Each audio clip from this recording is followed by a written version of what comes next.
श्री परमात्मने नमः। अथ अष्टमोऽध्याय अक्षर ब्रह्म जोग। अर्जुन उवाच। अर्जुन कहिले, हे पुरुषोत्तम, सेही ब्रह्म कौन, आध्यात्म कौन, कर्म कौन एवं अधिभूत काहाको कहा जाइछि, अधिदैव काहाको कहंती। हे मधुसूदन, एठारे अधियज्ञ किए एवं से एही शरीर रे किपरि अछंती तथा युक्त चित्त पुरुषंक द्वारा मरण काल रे आपण किपरि जानी हुअंती। श्री भगवान कहिले, परम अक्षर हेउछि ब्रह्म। स्वभाव बा निजर स्वरूप अर्थात जीवात्मा को आध्यात्मा बोला जाए तथा प्राणी मानक भाव उत्पन्न करुथिबा विसर्ग अर्थात त्याग ही कर्म बोली कथित हुए। उत्पत्ति विनाशशील समस्त पदार्थ हेउछि अधिभूत। हिरण्यमय पुरुष हेउछंती अधिदैव। हे नरश्रेष्ठ अर्जुन, एही शरीर रे मु वासुदेव ही अंतर्यामी रूपरे अधियज्ञ अटे। जेउ पुरुष अंततः अंत काल रे हेले भी मते ही स्मरण करी देह त्याग करंती, से मोर साक्षात स्वरूप पाई जानती। एथिरे तिले मात्र संदेह नहीं। हे कुंती पुत्र, एही मनुष्य अंतः काल रे जेउ जेउ भाव स्मरण करी करी शरीर त्याग करे, से ताहा ही प्राप्त हुए। कारण से सबु बेले से ही भावरे भावित होई रही थाए। अतएव हे अर्जुन, तुमे सबु समय रे निरंतर मते स्मरण कर ओ युद्ध मध्य कर। मते अर्पण करा जाइथिबा मन बुद्धि रे एही परी युक्त होई गले तुमे निसंदेह मते ही प्राप्त हेब। हे पार्थ, परमेश्वरंक ध्यानर अभ्यास पूर्वक जोगरे युक्त होई अन्य आड़े जाउ नथिबा चित्त द्वारा निरंतर चिंतन करुथिबा मनुष्य परम प्रकाश स्वरूप दिव्य पुरुषंकु अर्थात परमेश्वरंकु ही प्राप्त हुअंती। जेउ पुरुष सर्वज्ञ, अनादि, सर्वनियंता, सूक्ष्माति सूक्ष्म, समस्तंकर धारण पोषण कर्ता, अचिंत्य स्वरूप, सूर्य सदृश नित्य चेतन प्रकाश रूप ओ अविद्यारु संपूर्ण अतीत शुद्ध सचिदानंद घन परमेश्वरंकु स्मरण करंती, से ही भक्ति युक्त पुरुष अंत काल रे मध्य जोग बल रे दुई भ्रुलतार मध्यवर्ती स्थान रे प्राण को भल भाव स्थापन करी निश्चल मन रे स्मरण करी करी से ही दिव्य रूप परम पुरुष परमात्मा को ही प्राप्त हुअंती। वेदज्ञ विद्वान माने जेउ सच्चिदानंद घन रूपक परम पद को अविनाशी बोली कहंती। आसक्ति शून्य यत्नशील सन्यासी महात्मा माने जहांठारे प्रवेश करंती एवं जेउ परम पद चाहुथिबा ब्रह्मचारी माने ब्रह्मचर्य आचरण करंती, सेही परम पद विषय मु तुमको संक्षेप रे कहिबी। सकल इंद्रियर द्वार रुद्ध करी तथा मन को हृदय स्थिर करी पुणी सेही विजित मन द्वारा प्राण को मस्तक रे स्थापन करी परमात्मा संबंधी जोग धारणा रे स्थित होई जेउ पुरुष ओम एही एक अक्षर रूपक ब्रह्म को उच्चारण करी करी एवं ताहार अर्थ स्वरूप मते अर्थात निर्गुण ब्रह्म को चिंतन करी करी शरीर त्याग करंती, सेही पुरुष परम गति प्राप्त होंती।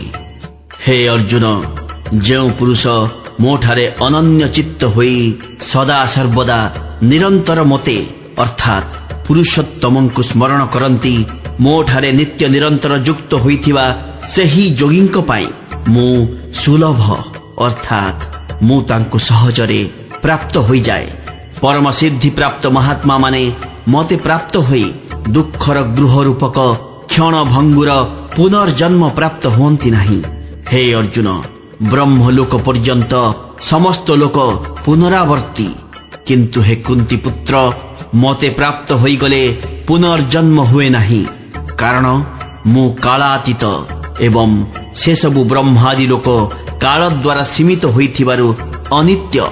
ब्रह्मांकर गोटिए दिन 1,000 चतुर्युगी अवधि विशिष्ट ଏବଂ ଗୋଟିଏ ରାତ୍ରି ମଧ୍ୟ 1,000 ଚତୁର୍ଯୁଗୀ ଅବଧି ବିଶିଷ୍ଟ ବୋଲି ଯେଉଁ ପୁରୁଷମାନେ ତତ୍ତ୍ୱତଃ ଜାଣନ୍ତି, ସେହି ଯୋଗୀଜନମାନେ କାଳର ତତ୍ତ୍ୱ ଜାଣନ୍ତି।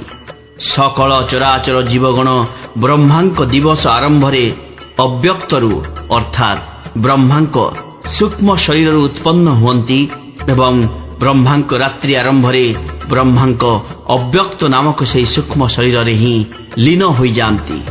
ହେ ପାର୍ଥ, ସେହି ଭୂତ ସମୁଦାୟ ହିଁ ବାରମ୍ବାର ଉତ୍ପନ୍ନ ହୋଇ ପ୍ରକୃତିର ପରବଶ ହେବାରୁ ରାତ୍ରିର ପ୍ରବେଶ କାଳରେ ହିଁ ଲୀନ ହୁଅନ୍ତି ଏବଂ ଦିବସର ପ୍ରବେଶ କାଳରେ ପୁନର୍ବାର ଉତ୍ପନ୍ନ ହୁଅନ୍ତି। ଉକ୍ତ ଅବ୍ୟକ୍ତ ଠାରୁ ମଧ୍ୟ ଯେଉଁ ଅତି ଶ୍ରେଷ୍ଠ ଅର୍ଥାତ୍ ଯେଉଁ ବିଲକ୍ଷଣ ସନାତନ ଅବ୍ୟକ୍ତ ଭାବ ଅଛନ୍ତି, ସେହି ପରମ ଦିବ୍ୟ ପୁରୁଷ ସକଳ ଚରାଚର ପ୍ରାଣୀ ନଷ୍ଟ ହୋଇଗଲେ ମଧ୍ୟ ନଷ୍ଟ ହୁଅନ୍ତି ନାହିଁ। ଯେଉଁ ଅବ୍ୟକ୍ତକୁ ଅକ୍ଷର ବୋଲି କୁହାଯାଇଛି, ସେହି ଅକ୍ଷର ନାମକ ଅବ୍ୟକ୍ତ ଭାବକୁ ପରମ ଗତି କହନ୍ତି ତଥା ଯେଉଁ ସନାତନ ଅବ୍ୟକ୍ତ ଭାବ ବ୍ୟାପ୍ତ ହେଲେ ମନୁଷ୍ୟ ଆଉ ଫେରି ଆସେ ନାହିଁ, ତାହା ମୋର ପରମ ଧାମ ଅଟେ। ହେ ପାର୍ଥ, ଯେଉଁ ପରମାତ୍ମାଙ୍କ ଅନ୍ତର୍ଗତ ହୋଇ ସକଳ ଜୀବ ଅଛନ୍ତି ଏବଂ ଯେଉଁ ସଚ୍ଚିଦାନନ୍ଦ ଘନ ପରମାତ୍ମାଙ୍କ ଦ୍ୱାରା ଏହି ସମଗ୍ର ଜଗତ ପରିପୂର୍ଣ୍ଣ, ସେହି ସନାତନ ଅବ୍ୟକ୍ତ ପରମ ପୁରୁଷ ଅନନ୍ୟ ଭକ୍ତି ଦ୍ୱାରା ହିଁ ପ୍ରାପ୍ତ ହୋଇପାରନ୍ତି। ହେ ଅର୍ଜୁନ, ଯେଉଁ କାଳରେ ଗଲେ ଶରୀର ଛାଡ଼ି ଯାଉଥିବା ଯୋଗୀମାନେ ଅଣଲେଉଟା ଗତି ପ୍ରାପ୍ତ ହୁଅନ୍ତି ଏବଂ ଯେଉଁ କାଳରେ ଶରୀର ଛାଡ଼ି ଯାଉଥିବା ଯୋଗୀମାନେ ଲେଉଟି ଆସିବା ଗତି ହିଁ ପ୍ରାପ୍ତ ହୁଅନ୍ତି, ମୁଁ ସେହି ଦୁଇ କାଳର ଅର୍ଥାତ୍ ଦୁଇ ମାର୍ଗର କଥା କହିବି।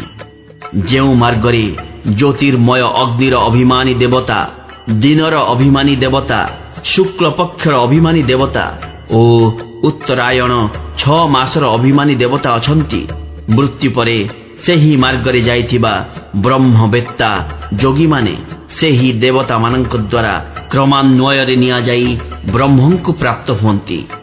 ଯେଉଁ ମାର୍ଗରେ ଧୂମାଭିମାନୀ ଦେବତା, ରାତ୍ରି ଅଭିମାନୀ ଦେବତା, କୃଷ୍ଣ ପକ୍ଷର ଅଭିମାନୀ ଦେବତା ଏବଂ ଦକ୍ଷିଣାୟନ 6 ମାସର ଅଭିମାନୀ ଦେବତା ଅଛନ୍ତି, ମୃତ୍ୟୁ ପରେ ସେହି ମାର୍ଗରେ ଯାଇଥିବା ସକାମ କର୍ମୀ ଯୋଗୀ ଉପରୋକ୍ତ ଦେବତାମାନଙ୍କ ଦ୍ୱାରା କ୍ରମଶଃ ଊର୍ଦ୍ଧ୍ୱ ଲୋକକୁ ନିଆଯାଇ ଚନ୍ଦ୍ରମାଙ୍କ ଜ୍ୟୋତି ପ୍ରାପ୍ତି ହୋଇ ସ୍ୱର୍ଗରେ ନିଜ ଶୁଭ କର୍ମର ଫଳ ଭୋଗ କରି ଫେରି ଆସନ୍ତି। କାରଣ ଜଗତରେ ଶୁକ୍ଳ ଓ କୃଷ୍ଣ ଏହି ଦୁଇ ମାର୍ଗକୁ ଅର୍ଥାତ୍ ଦେବଯାନ ଓ ପିତୃଯାନ ମାର୍ଗକୁ ସନାତନ ବୋଲି ଗ୍ରହଣ କରାଯାଏ। ଏ ଦୁଇଟି ମଧ୍ୟରୁ ଗୋଟିକୁ ଧରି ଗମନ କଲେ ଆଉ ପ୍ରତ୍ୟାବର୍ତ୍ତନ କରିବାକୁ ପଡ଼େ ନାହିଁ, ପରମ ଗତି ମିଳେ ଏବଂ ଅନ୍ୟଟି ଧରି ଗମନ କଲେ ପୁଣି ଫେରି ଆସିବାକୁ ହୁଏ, ଅର୍ଥାତ୍ ଜନ୍ମ ମୃତ୍ୟୁ ପ୍ରାପ୍ତ ହୁଏ।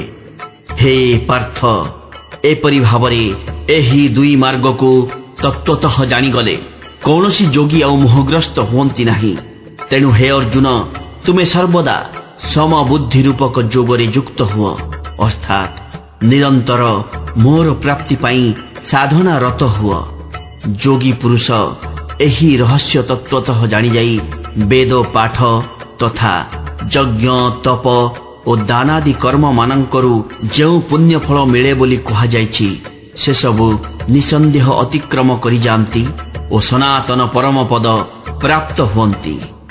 ଓମ୍ ତତ୍ସଦିତି ଶ୍ରୀମଦ୍ଭାଗବତ ଗୀତା ସୁପନିଷତ୍ସୁ ବ୍ରହ୍ମ ବିଦ୍ୟାୟାଂ ଯୋଗ ଶାସ୍ତ୍ରେ ଶ୍ରୀକୃଷ୍ଣାର୍ଜୁନ ସମ୍ବାଦେ ଅକ୍ଷର ବ୍ରହ୍ମ ଯୋଗ ନାମ 8मोऽध्यायः।